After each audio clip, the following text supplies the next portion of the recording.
children, but I think it would be safe to say everyone has nieces or nephews, younger cousins, someone they care about, and you care about how they're performing academically. Or at the very least, you care that they can read the sign, do not enter or do not touch.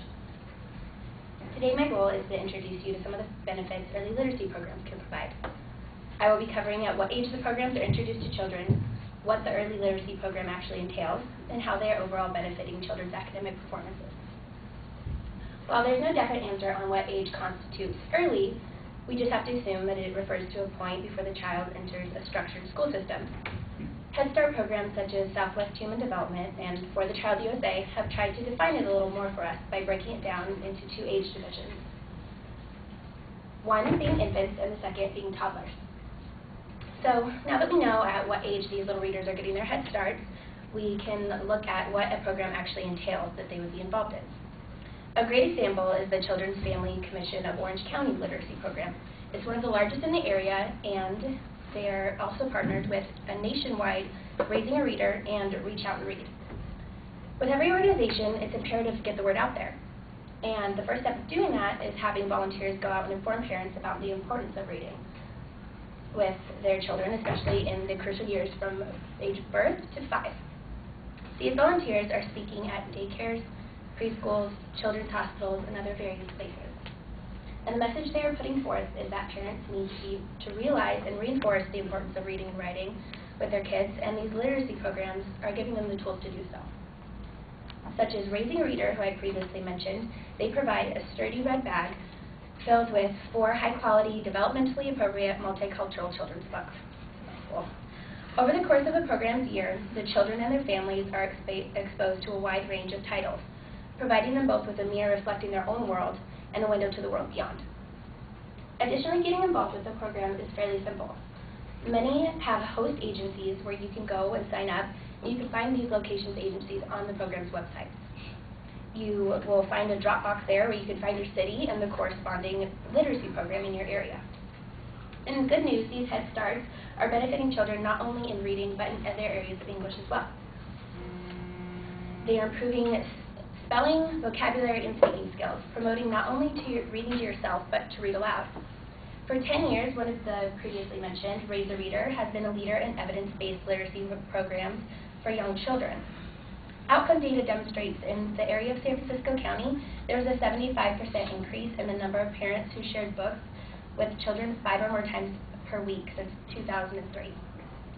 In Norwalk, Virginia, Raising a Reader 5-year-olds scored 69% higher in pre-reading and 59% higher in book knowledge than their peers. Why these things are so vital is because of the impact our everyday lives from grade school into adulthood can provide. A wide range of experts, including the National Governors Association, agree that today's economy and society require literacy skills at level 3 or above, measured on a 5-point scale. So functioning below a level 3 is at a 6th grade reading level, and means you will struggle with things such as street signs, following a map, a bus schedule, or even precautions on a medicine bottle. There seems to be a direct correlation between early reading ability and later literacy skills. So these are some scans. This is an example of a bar graph. It is a local school in the area, La Prima High School. It's in Almonte. It's in the LA School District. 60% of these students, English is their second language. So they were all in early literacy programs, and you can see how it's helped them. And this one is actually one of the books that I talked about before, that the Reach Out and Read put in the little red bag that they give to these students. It was on the book list for last year's Raising a Reader. This is a PET scan of the brain. So you can see hearing words, seeing words, speaking words, and generating words. So how all sections of the brain are incorporated when you're reading or writing, when you're speaking, having conversation. And these are some of the logos. This was for Reach Out and Read, and it's a local program, but it concentrates locally, but it's also nationwide. And this was the Children's and Family Commission of Orange County, the literacy program that I previously mentioned. And this was Read to Me. It's also a nationwide program. This was taken at the El Monte school that I talked about. It's their younger division, so these are the kids that potentially could be tested when I showed you that bar graph. And there's some examples of good parents reading to their kids.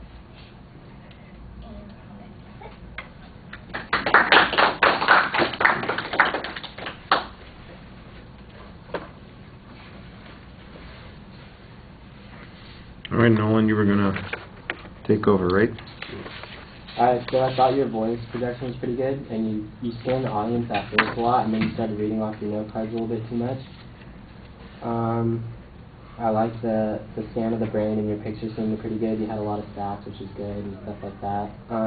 Maybe you can have a better conclusion to like sum it all up and end it instead of, that's it. It's pretty much all.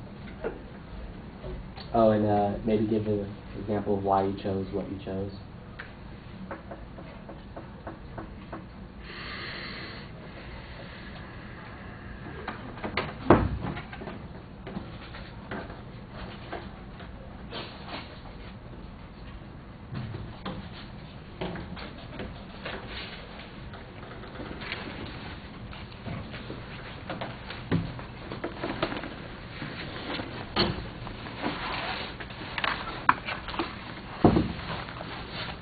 All right, I thought you started off pretty well. You have a very clear identification of the topic. It seemed like you had a pretty solid preview, but during the course of the speech, I didn't hear any numerical signposts. I didn't catch any distinct transition material. It all just seemed to run together in the material. You were going so thoroughly through it so quickly that I thought it had a tendency to run together. So I thought you lost your organization during the presentation. I thought you had good definition to start off with, and then there was some statistical information in the presentation that you talked about. You had some examples of programs that you're discussing. The visuals seem to exist in their own subsection of the speech. It's sort of like this is the third part of the presentation is where I'm going to talk about the visuals. So they're a little disconnected from the content that you had earlier. They're easy to see. When you first start talking about them, for instance, on the bar graph, you just turn around and start talking to the screen, so that's a little bit of a problem. You want to make sure that the visuals are integrated into the speech. I thought you were projecting your voice very well, and you had pretty good variety in it, although you were reading a lot. I did see that you were looking at your notes quite a bit, but you did a nice job presenting. If I'm just listening to you, it comes across pretty effectively, but when I look up, it does seem like you are less involved in what's going on.